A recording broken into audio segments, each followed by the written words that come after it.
Nous sommes Aude, Stéphanie et Laurence, 3 mamans imparfaites qui aiment bien manger. Et bien manger, c'est vivre mieux, c'est aussi mieux faire vivre les autres et notre planète. C'est pourquoi dans ce podcast, nous mettons le couvert avec les acteurs qui se cachent derrière chacune de nos bouchées. Nous espérons vous inviter à faire de l'alimentation un choix facile, compréhensible, engagé, respectueux pour soi, l'ensemble du vivant et la planète. Au menu d'aujourd'hui, nous avons invité Maria Retamales pour parler d'un sujet qui nous parle beaucoup en tant que parents. Comment éduquer les enfants à une alimentation saine et durable. Maria a fondé la Swiss Food Academy à Genève en 2018 et nous avons hâte qu'elle nous dévoile ses secrets. Bonjour Maria et bienvenue à notre table. Bonjour mesdames et merci pour l'invitation. C'est un vrai plaisir. Alors Maria, pour commencer, est-ce que tu pourrais nous présenter en quelques mots la Swiss Food Academy ? Donc Swiss Food Academy est une association suisse reconnue d'utilité publique depuis 2019 et qui sensibilise la population locale à une alimentation saine et durable.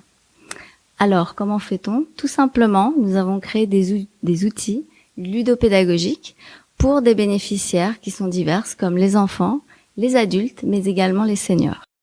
J'imagine qu'il y a eu un déclencheur pour créer Swiss Food Academy parce que c'est quand même une association qui est assez unique autour de nous. Est-ce que tu pourrais nous dire comment tout cela a démarré ? Je vais pas vous mentir, je me suis pas levée un matin et hop, j'ai créé Swiss Food Academy. Ça se passe rarement comme ça. Non, c'est pas vraiment comme ça que ça s'est passé. C'est tout un cheminement en fait qui s'est opéré tout au long de ma vie. Je pense que culturellement, je viens d'une famille où en fait on cuisinait beaucoup à la maison, mais dont l'accès à la cuisine était interdit. Waouh, intéressant. C'est-à-dire ? La cuisine, c'est une affaire d'adulte. C'est un lieu qui peut être dangereux. Le chaud, voilà. J'ai toujours très bien mangé. Et j'ai bon appétit. Et puis j'aime, mon goût et mon palais est diversifié. Je me suis retrouvée à l'âge adulte et je ne savais pas cuisiner. Et il se trouve que voilà, le temps est passé.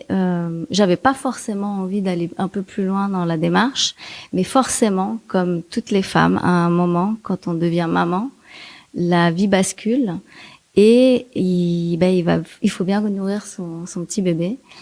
Et j'étais toujours autant démunie. Donc j'étais une maman désarmée en fait.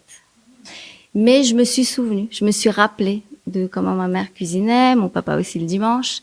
Et puis j'ai essayé par moi-même à mettre la main à la pâte. Sauf que à mon époque, et je vois que les choses n'ont pas vraiment changé, ce sentiment de culpabilité de ne pas savoir faire, je l'ai vite porté dans les épaules, sur mes épaules. Et je me suis dit, mais comment je vais faire en fait ? Donc j'ai commencé à chercher des bouquins, à me renseigner. Et puis en fait, j'ai toujours cuisiné une cuisine très simple. Mais je savais que ce bébé-là, je ne lui donnerais pas en fait des plats tout préparés. C'est-à-dire que moi, je fais vraiment la distinction entre l'éducation au goût et l'éducation à l'alimentation. J'avais une éducation au goût puisque mon palais était formé. Mais mon éducation à ce que c'est l'alimentation, je ne l'avais pas du tout. Du coup, j'ai fait mon petit bout de chemin et le déclic, en fait, est venu bien plus tard, quand mon fils a eu 10 ans. Pour le dernier anniversaire, en fait, qu'il a accepté que je lui organise. Voilà, il doit avoir 10, 11 ans. Et puis, en fait, j'ai fait 2 gâteaux. J'ai fait un gâteau au chocolat et puis une tarte aux pommes. Et puis, les copains qui étaient là étaient super étonnés que la maman de Noah avait cuisiné 2 gâteaux. En fait, moi j'ai un très bon feeling avec les enfants, c'est pas pour rien non plus que j'ai lancé ce projet-là. Et en discutant avec eux, en fait, pour moi ça me paraissait aberrant qu'ils trouvent incroyable qu'une maman fasse un gâteau. Et en fait, ils m'ont dit oui, mais moi je connais le gâteau la forêt noire mais de la Migros ou le gâteau plein de crème de la Coop voilà. Et là moi je me suis dit là il y a un petit problème. Un sacré constat. Ouais, constat que nos enfants en fait sont déconnectés. Et puis j'ai poussé la discussion en leur demandant mais à votre avis les fruits ils viennent d'où ? Enfin la tomate elle vient d'où ? Et puis là ils m'ont cité en fait la grande distribution. Et là, je me suis dit non, c'est pas possible. En fait, je me rends compte, enfin, j'ai fait le constat à ce moment-là que si je devais retourner 30 ans en arrière où ces mêmes petites filles que j'étais n'avaient pas eu cette éducation au goût, peut-être j'aurais pas eu l'alimentation que j'ai maintenant, et puis toute cette conscience en fait que j'ai quand même un pouvoir en fait sur mon assiette. Et là, ça m'a vraiment émue, ça m'a touchée en fait ces enfants qui étaient un peu déconnectés, et je me suis dit là c'est pas possible, je peux pas en rester là, il est temps d'agir.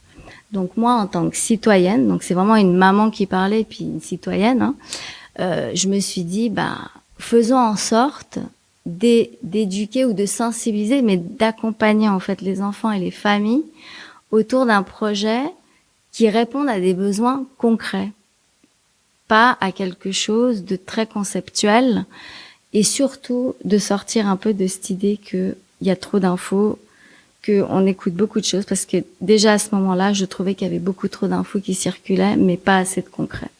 Et ça, c'est intéressant. Ouais. Donc, de mettre, je pense qu'on entend rarement ça, en fait. On entend beaucoup le ras-le-bol des informations, la contradiction, le fait que c'est stressant, que c'est culpabilisant. Exactement. Mais pas, effectivement, de mettre le concret en contrebalance. Donc, comment, et du coup, concrètement, qu'est-ce qui s'est passé?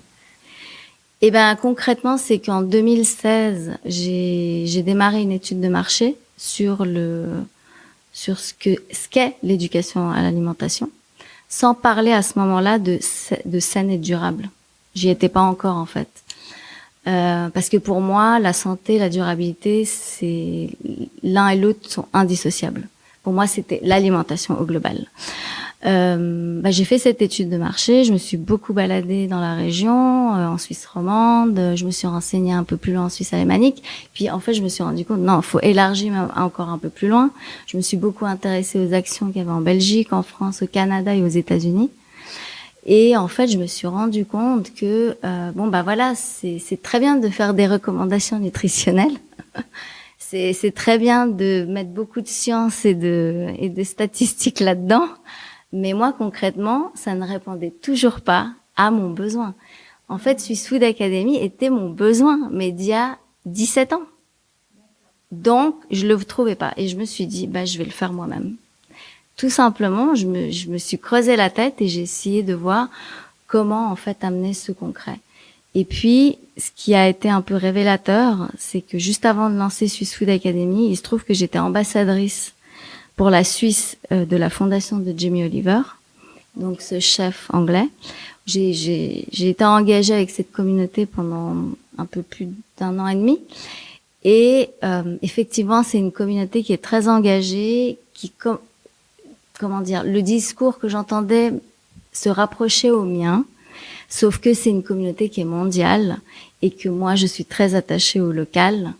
Et dans ma tête, en fait, c'était pas forcément de sensibiliser toute la Suisse, c'était déjà de sensibiliser mon quartier. Donc, je m'étais dit, tentons quelque chose à côté, en fait. Le concret. Toujours, ça a été ton fil rouge, hein, vraiment. Ouais. Et en fait, j'ai créé une petite ferme pédagogique lors d'un événement à Genève. Et là, en fait, ça a été vraiment le déclic de la part de la population locale. C'est on nous a demandé, l'équipe que j'avais à l'époque, où est-ce que vous êtes? Où est-ce qu'on peut retrouver ces activités-là? Voilà. Et moi, je leur ai dit, mais en fait, ça n'existe pas, puisque j'expérimente avec vous. Donc en fait, c'était en 2017. C'était en juin 2017. Toute une réflexion s'est opérée. Maintenant, qu'est-ce qu'on fait? Enfin, concrètement, c'est bien d'avoir une idée et puis de vouloir faire les choses sur le terrain, mais qu'est-ce qu'on fait? Et puis là, en fait, j'en ai parlé à pas mal de personnes. J'ai essayé, en fait, de m'entourer de... Ce qui est bien aussi, c'est que quand on fait une étude de marché, en fait, on rencontre énormément de gens. Et puis, plus je parlais de mon envie de transmettre, plus je me rendais compte qu'il y avait des gens qui étaient aussi dans la même logique que moi, la même envie. Et puis, tout simplement, c'est des personnes que j'ai recontactées. Et puis, voilà, je me suis dit... Qui c'est qui était avec toi, justement, sur cet événement, ce premier événement de la ferme pédagogique, qui t'a aidé à le monter? Et puis, quels ont été les partenaires avec qui tu as discuté un petit peu plus loin? Parce que j'aimerais bien qu'on donne un peu cette idée du premier noyau, comment les choses se sont passées. Alors, ce premier noyau, il a pas duré longtemps, hein. Je vais être honnête avec vous, ça a été le premier échec du projet. Il a duré 1 mois et demi, voire 2 mois. En tout cas, l'événement a duré un week-end. Toute la préparation a duré peut-être 2-3 mois. Et puis après, ça a échoué juste derrière l'événement. Pourquoi? Parce que... raconte-nous aussi comment c'est monté, puis peut-être pourquoi ça a pas tenu. Ouais. Quelles étaient les aspirations peut-être au début, comme En ça, fait, le comité de pilotage, les gens qui ont envie de s'associer à un projet comme ça, de sensibilisation, en fait, étaient des spécialistes. Il y avait un chef, il y avait une nutritionniste, et puis il y avait une personne qui était dans le juridique au niveau de tout ce qui est organisation internationale. Et en fait, c'est vraiment à l'image de l'écosystème de l'alimentation. C'est que chacun a sa vision, en fait, de son univers. La nutritionniste, elle avait sa vision des choses, le chef en avait une autre, et on est vite rentré dans des incompréhensions. Mais la seule, en fait, qui était détachée de tout ça, c'était moi. Parce que moi, mon objectif, c'était d'impacter la population. Puis d'un commun accord, on s'est dit qu'en fait, ça pouvait pas jouer, en fait. Parce que trop d'incompréhension. Moi, je parle vraiment terrain. Eux, ils parlaient trop concept. Comment t'as rebondi, oui. Ouais. Comment ça Alors, ça a été très dur. Ça a été super dur. Je me doute. Parce que moi, je ne suis pas une spécialiste. Moi, mon background, je viens du digital. Ouais, t'avais la façon de faire, il te manquait le sens. En fait, ouais. Quand t'as trouvé ça, on pouvait plus t'arrêter. Bah oui, parce que je savais monter des projets. Donc, quand on sait monter des projets et qu'on a, ouais, je sais pas, c'est pas que j'avais pas peur, mais j'avais envie de faire bouger les lignes. Je pense que ça vient toujours des tripes. Voilà, si on sent que c'est maintenant, c'est maintenant. Et puis clairement, hein, pour moi, Swiss Food Academy, c'est ma mission de vie. Je veux vraiment aider les gens. Quand j'ai eu ce constat avec les enfants, je vous dis là, il y a 7 ans en arrière, pour moi, c'était évident. Je devais faire ça et j'ai pas réfléchi, j'ai foncé. Donc voilà, ça a été difficile de rebondir. Voilà, t'as dû rebondir, mais t'as eu énormément de succès sur cette ferme pédagogique. Il y a des gens qui sont venus et tu disais qu'ensuite il y a eu des discussions. Alors c'est plus des discussions, c'est une introspection en fait que j'ai faite parce que malgré tout, j'avais quand même besoin de spécialistes. Deuxième constat. Bah oui. C'est-à-dire que j'avais beau avoir mon envie, ma passion, mon énergie, partir à droite à gauche, je devais quand même pouvoir crédibiliser un projet pareil. Donc, ce que j'ai décidé, c'est que oui, il y aura un comité associatif, puisque je faisais partie du comité de ce premier prototype, on va dire. Mais pour Swiss Food Academy, en fait, j'ai décidé de ne plus être dans le comité. Donc, il y a un comité actuellement qui est composé de 5 personnes et qui sont des citoyens, mais tous un lien, en fait, avec l'alimentation. Donc, de toute façon, je me suis entourée de gens comme moi, mais qui sont au sein du comité associatif. Donc, que ça soit le président, la secrétaire et le trésorier. Puis 2 membres adhérents. Mais par contre, là où je pense qu'au niveau de la réflexion, j'ai fait un gros changement et qui a été bénéfique pour la structure, c'est qu'on a créé en fait un conseil consultatif. Et dans ce conseil consultatif, en fait, on retrouve ces spécialistes. Et ce conseil consultatif est seulement sollicité quand les projets au sein de l'opérationnel sont montés et on les sollicite, ouais, voilà, vous les consultez pour une expertise et pour s'assurer que ce qu'on met en place a du sens, est clairement et ancré dans la science, voilà, et est crédible, crédible. Exactement, et qu'on part pas non plus à droite à gauche, quoi. Donc c'était ça. Quelles sont un peu les spécialités dans ce comité consultatif, hein? Et je pense que c'est aussi une question intéressante parce que l'alimentation saine et durable, on voit que c'est encore en train d'être défini. Enfin, il y a, pour avoir vraiment une définition claire, facile, aisée, que tout le monde connaisse, on n'en est pas encore là. Non. Alors justement, c'est quoi, toi, pour ce comité consultatif, quelles sont les sciences, quelles sont les expertises que tu as rassemblées? Alors, justement, c'est super intéressant parce que moi, ma vision de l'alimentation, c'est une vision globale. L'alimentation, même au démarrage, c'est une émotion. Donc s'il y a bien un élément que je valorise au sein de l'association, c'est la psychologie, associée à la pédagogie. Après, les experts en santé, en durabilité, bien sûr, on en a besoin parce que tout ce qui est fait au travers de nos outils, au final, c'est vulgariser tout ce processus de la graine à l'assiette, voire même la poubelle, pour que justement les personnes puissent comprendre que c'est toute une chaîne, on peut pas dissocier les éléments, c'est tout un écosystème. Mais pourquoi la pédagogie et la psychologie? Parce que on a tous un rapport à l'alimentation. Il y a toujours une émotion qui s'y dégage. Et chez l'enfant, c'est un berk. C'est oui, j'adore, j'en veux encore, non, j'aime pas, c'est pas beau quand je le regarde, ça me dégoûte. Donc c'est une réalité. Ce rapport-là est lié aux émotions. Donc dans ce conseil consultatif, on travaille avec énormément de personnes qui sont spécialisées en psychologie affective. Et en fait, ces personnes-là nous aident dans notre contenu pour vulgariser l'information, mais toujours de manière positive. Parce que chez Swiss Food Academy, il n'y a pas de culpabilisation. Toujours cette problématique que moi j'avais. Oui, c'est très fort. Toujours. Très fort, absolument. Ouais. Et puis, la pédagogie, c'est essentiel. De nos jours, on sait très bien qu'un mastodonte comme l'école est beaucoup critiqué parce qu'il est lourd, parce que l'enfant ne peut pas s'exprimer comme il veut. Et intérieurement, je pense qu'avec Swiss Food Academy, j'ai voulu aussi faire bouger les lignes en matière d'éducation. Les enfants qui viennent, les enfants qui viennent chez nous, ils co-construisent l'atelier avec nous. Donc Maria, j'aimerais en fait que tu nous expliques un petit peu ce que toi tu attends de Swiss Food Academy comme en fait mission, c'est-à-dire quel est l'impact que tu attends que Swiss Food Academy va faire sur ses enfants ou sur ses parents. Alors en fait, tout simplement, déjà cette reconnexion en fait. Ces enfants doivent se reconnecter et je pense que c'est toute la cellule familiale qui doit se reconnecter. Donc pour permettre cette reconnexion, forcément, ça passe par une pédagogie qui doit être très ludique, très positive et où en fait l'enfant est au centre de nos actions. Pour nous, c'est essentiel que l'enfant en fait se sente acteur de ses actions.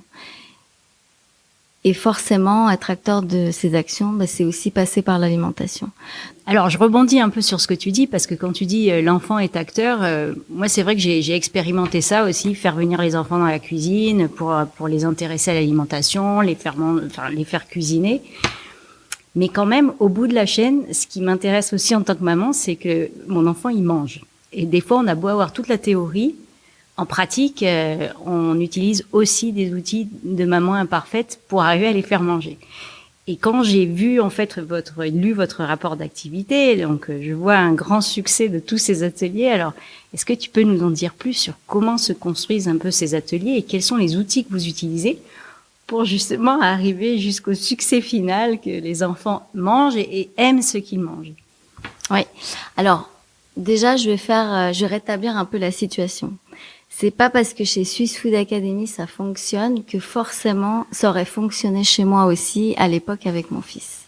Mon fils qui était en plus un peu compliqué aussi à faire déguster ces fameux légumes. Ouais, c'est bien, ça nous déculpabilise. Donc il faut pas faire de fantasmes autour de ma personne non plus. Enfin, je veux dire, on est des parents. Les parents, ils font ce qu'ils peuvent. Il y a un moment, ils peuvent pas tout maîtriser. Et il se trouve que c'est comme tout, un enfant qui va dans un lieu un peu hybride extérieur où il y a toute une ambiance différente qui s'offre à lui, je pense que l'approche est déjà différente. Si je devais expliquer de la manière la plus simple de comment se passent ces ateliers, puis quels sont ces outils sont à l'image des partenaires avec qui on travaille. Parce que c'est vrai que j'en ai pas parlé, mais on a beaucoup de partenaires. On est soutenu par le canton via le programme de la promotion de la santé et également le programme de nourrir la ville via le service Agenda 21. Donc ça, c'est vraiment la partie durabilité. Mais on a aussi des partenaires un peu plus terrains qui sont par exemple l'antenne sociale de proximité. Donc ça, c'est vraiment les antennes qui font bouger les quartiers. Il se trouve que dans ces antennes-là, il y a des espaces de quartier. Et c'est grâce à l'espace de quartier d'ailleurs qu'on a été connu. Donc on est vraiment allé au plus concret en fait. Dans chaque lieu qu'on rencontre les enfants, c'est un univers différent. Quand on va en espace de quartier, c'est des enfants qui viennent peut-être le mercredi après-midi ou après l'école. Forcément, ils ont envie de se défouler, de jouer. On a un outil qui est pensé pour ce genre d'enfants. Par contre, on a un outil qui est vraiment dédié aux écoles. Donc là, cet outil-là, il est pensé vraiment pendant le temps scolaire. Et puis, on sait qu'il y a tout un écosystème. Il y a des partenariats qui se font à l'intérieur de l'école qui sont peut-être un peu plus soutenus. C'est-à-dire qu'on a un enseignant, on a un directeur ou une directrice d'école qui pousse la démarche parce que il y a un intérêt à les sensibiliser à l'alimentation saine et durable. Donc, il y a vraiment un travail en amont de avec qui on va travailler, qu'est-ce qui est possible de faire. C'est une vraie collaboration en fait. Exactement. Mais par contre, bien sûr, les formats changent. C'est personnalisé un peu c'est personnalisé. À la classe, aux enfants, Exactement. au moment où ils sont, et puis à tout l'environnement. Mais c'est intéressant parce que ce que je comprends, c'est qu'en fait, à chaque fois, c'est un peu customisé pour avec les partenaires, avec les enfants. Est-ce qu'il y a des relations avec les parents aussi ou pas du tout? Alors, beaucoup plus en espace de quartier, puisque forcément, ils viennent les déposer et puis on les rencontre, on discute et puis voilà. Ou bien lors des événements. Ça, c'est super moment pour parler avec la population locale. Mais juste pour revenir sur parce que je sais que vous étiez intéressé sur la structure peut-être d'un atelier. En espace de quartier, en fait, on le construit avec un acteur métier. Et après, on le co-construit avec l'enfant. Alors, un acteur métier. C'est ça. Nous, on l'appelle comme ça. Ouais.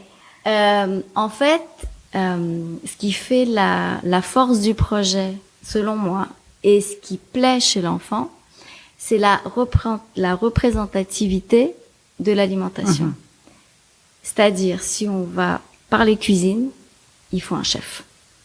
Si on va parler jardinage, il faut un super-héros en fait. Il faut un super-héros. Ouais. Exactement. C'est pour ça qu'en parallèle, on a créé cette communauté des petits chefs, des petits jardiniers et des petits détectives. Alors, et justement, pour les détectives, c'est qui? C'est un super flic ou c'est qui le super flic? Super réflexion. Non, il n'y a pas de grand détective là, c'est tout simplement en fait, le petit détective, c'est le prototype qui a servi pour créer le catalogue en milieu scolaire. C'est une pédagogie différente, en fait. D'accord. C'est dans la recherche de l'information, c'est se poser des questions. L'esprit critique. C'est l'esprit critique. C'est aller à la rencontre d'un acteur, aller voir un producteur, aller même, pourquoi pas, à la COP. Et est-ce que vous construisez beaucoup d'ateliers différents au fur et à mesure des années ou Alors, depuis 3 ans, on a fait que du nouveau. D'accord.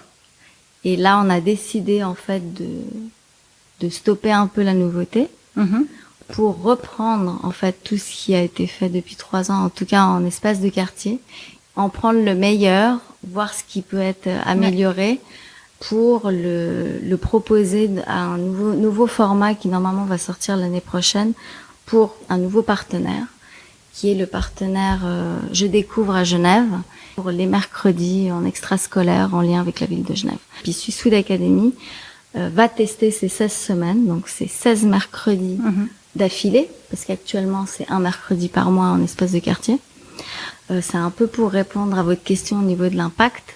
C'est parce qu'il y a une deuxième envie de l'association, c'est de pouvoir évaluer en fait les connaissances des enfants. Ouais, alors justement, en fait, c'est une question qui me trottait aussi. C'était avec donc cette expérience. Vous avez l'expérience maintenant sur le contenu, et du coup, est-ce qu'il y a eu aussi un effet sur justement cet impact mesuré sur les enfants? Est-ce que toi, tu as vu depuis le début de Suisse Food Academy, et peut-être si tu remontes un peu en arrière sur ton expérience passée, une évolution en fait ou un changement sur la manière dont les enfants, peut-être ceux avec qui vous travaillez, se comportent avec la nourriture, et peut-être ceux avec qui vous ne travaillez pas se comportent avec la nourriture.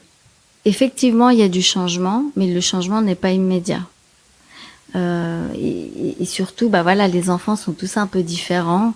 Il y en a qui sont très enjoués, donc qui voient vraiment dans nos ateliers quelque chose de très sympa, ludique. Quel âge les enfants Alors, c'est entre 6 et 12 ans en espace de quartier. Par contre, en milieu scolaire, c'est des 8-12 ans.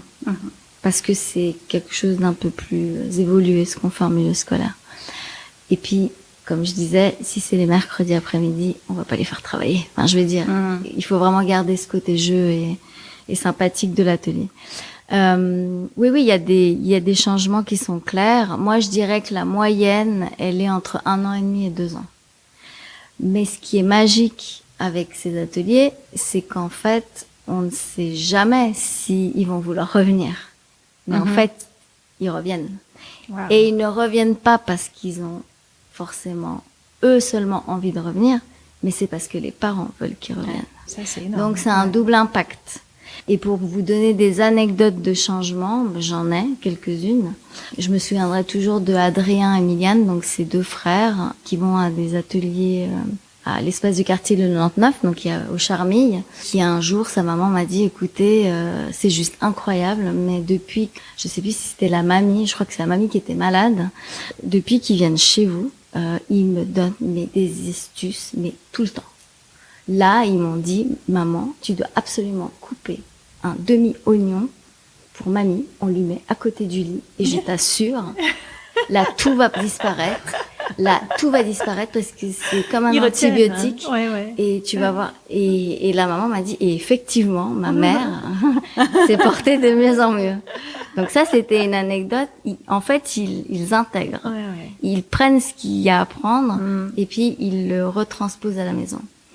Une autre anecdote, la petite Sarah, qui détestait les betteraves, qui en fait maintenant aime les betteraves, puisque les betteraves, elle les a découvertes en le passant sur les lèvres comme un rouge à lèvres, parce que ça colore les lèvres, et elle découvre en fait le goût de la betterave, mais nature. Et à force de passer la langue sur la lèvre, c'est un goût qui devient familier. Et le papa un jour m'a dit, écoutez, elle demande de la betterave tout le temps. Parce que finalement, elle aime ça, alors qu'elle nous avait dit qu'elle l'aimait pas. Et on a vu aussi, je pense au début du confinement, il y avait pas mal de vidéos qui étaient postées où on voyait des enfants qui refaisaient des recettes qu'ils avaient appris. Ouais, peut-être raconter un petit peu. Justement, j'allais en venir. Après, c'est toute la répétition des enfants qui refont. Malheureusement, on reçoit pas souvent les photos des réalisations, mais je le sais parce que je le demande souvent aux parents, aux familles. Donc des recettes qui se refont. Ce qui est chouette, c'est vraiment le jardinage. Ils sont de plus en plus à vouloir aimer jardiner chez eux. Donc dans les balcons, les terrasses, ils ont des terrasses. Donc ça, c'est vraiment chouette. Et nous, dès qu'on peut mettre du jardinage dans nos ateliers, on le met parce que c'est vraiment une belle porte d'entrée en fait pour comprendre tout ce processus.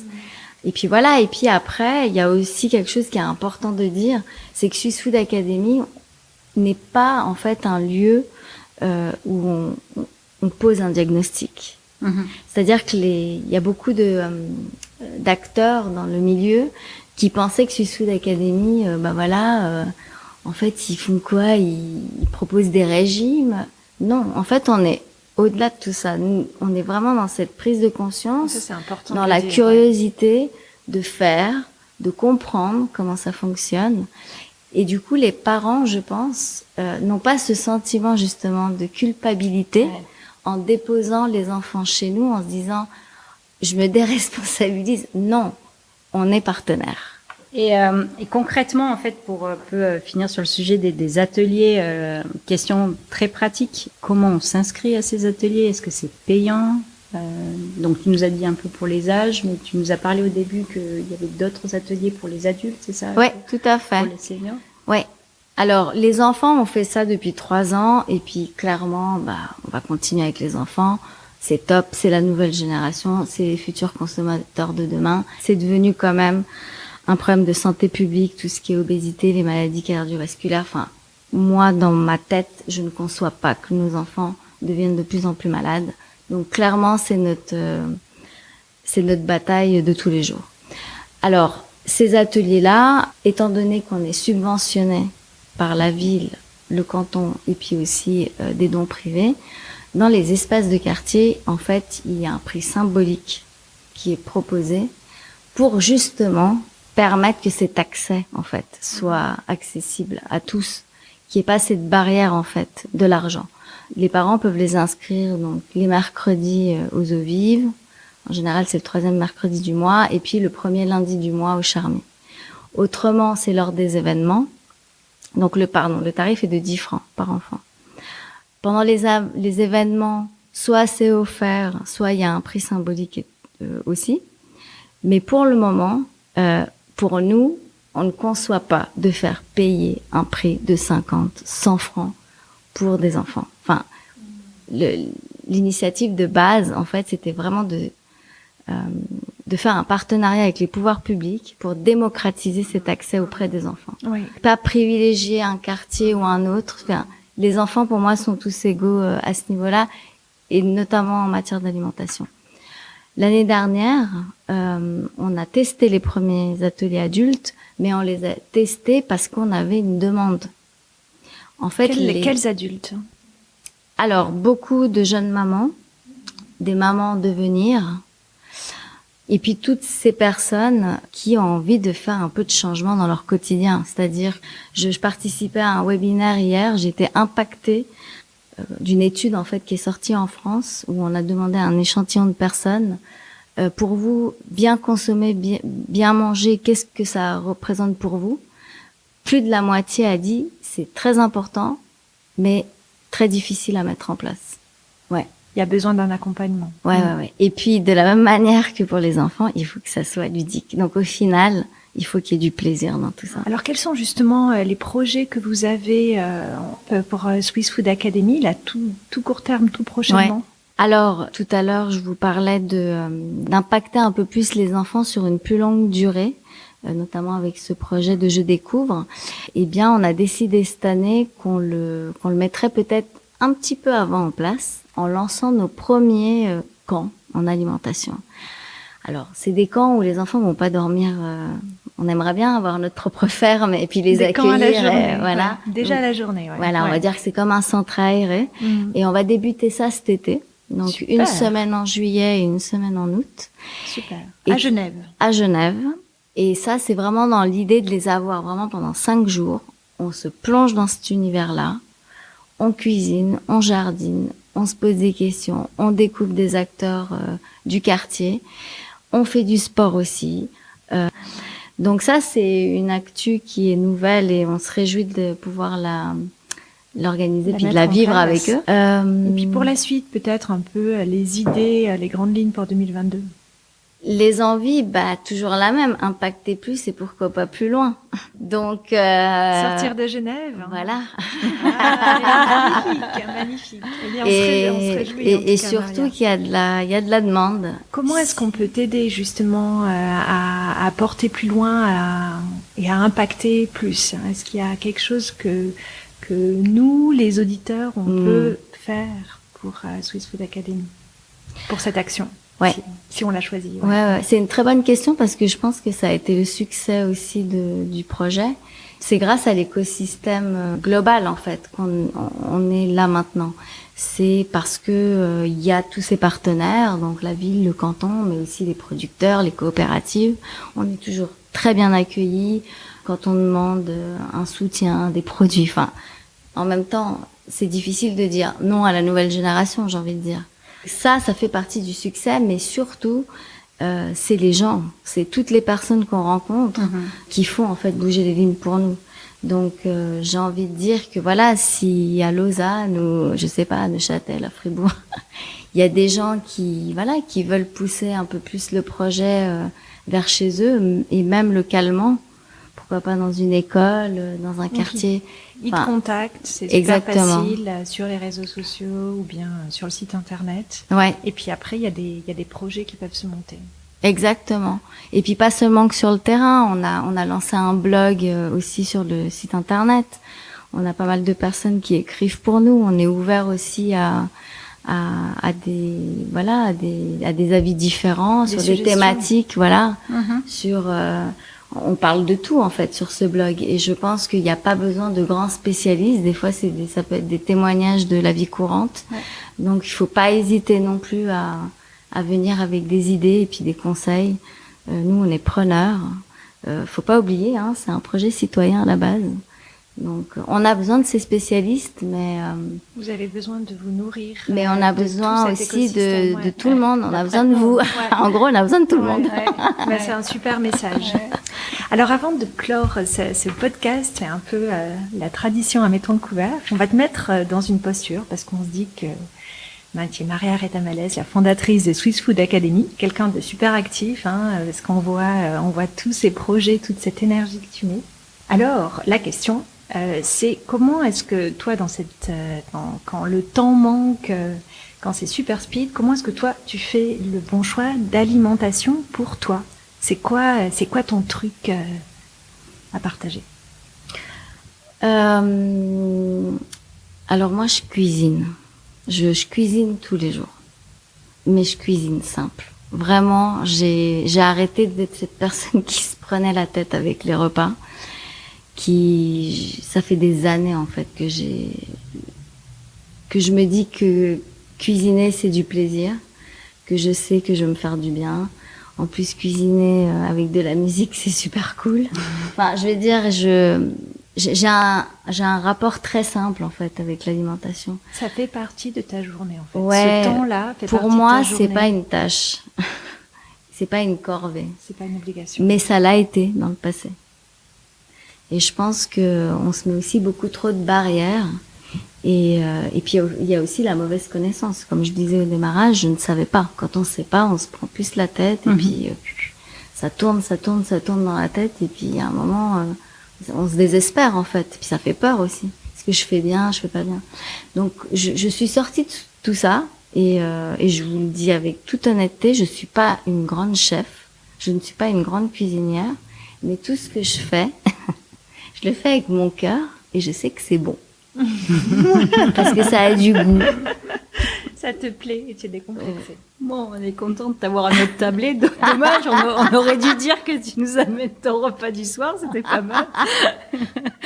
On arrive un peu au bout de cette interview. On a l'habitude de faire un petit quiz. On a juste quelques questions auxquelles on aimerait que tu répondes assez rapidement, vraiment. Ce qui te vient du cœur, comme tu le dis si bien. Donc si on devait associer nutrition à un seul mot, ce serait quoi pour toi? Citoyenne que je suis et mangeuse que je suis et maman que je suis, la science. D'accord. Intéressant. La question pratique, celle que généralement pas mal d'auditeurs attendent, c'est ta recette testée et approuvée que tu aimerais nous partager. Alors c'est une recette de chez moi. Je suis née au Chili et je m'inspire de toutes les recettes de ma mère. Donc c'est ma fameuse soupe aux lentilles qui est saupoudrée de coriandre.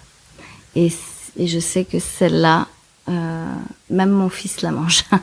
Et ça m'invite. Ah super, on la mettra dans notre Instagram alors si tu veux bien nous partager. Ah bah oui, avec grand plaisir. Merci beaucoup. Est-ce que tu aurais un livre ou un cours ou une conférence à nous recommander ou à recommander aux auditeurs? Alors, je vais vraiment pas être originale là encore, mais j'ai récupéré toutes les recettes de ma mère et les siennes étaient celles de sa mère et de son arrière-grand-mère. Donc, je fais que du maison.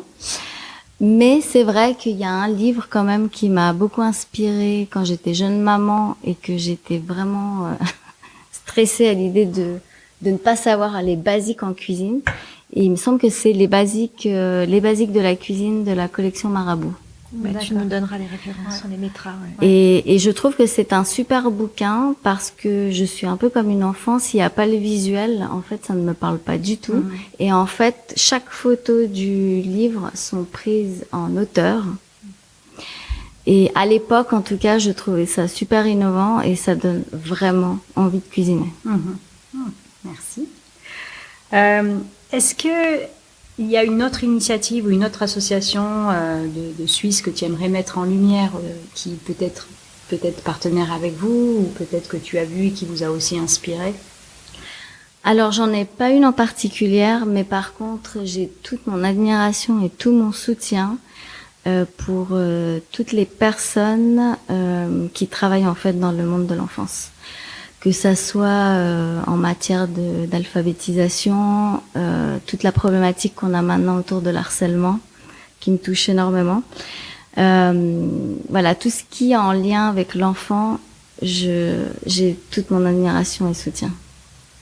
Ah, écoute, merci, un grand merci Maria. Je pense qu'on a vraiment vu que tout ce que tu faisais venait du cœur, et pour nous ça a été vraiment un grand plaisir d'avoir mis le couvert avec toi. On a vu à quel point tu étais engagée, donc vraiment merci pour ce temps. Je pense qu'on aurait pu encore discuter longtemps. Vraiment, ouais, un grand merci d'avoir été avec nous. Merci à vous, c'était vraiment un plaisir. Donc nous souhaitons aussi remercier Fit for School à Lausanne qui nous a permis d'enregistrer cet épisode dans leurs locaux flambant neufs. Vous pouvez connaître un peu plus sur Fit for School sur leur site internet fitforschool.ch. Il s'agit d'un centre de formation et de coaching scolaire, apprendre à apprendre dans 25 centres en Suisse pour tous les niveaux et toutes les matières.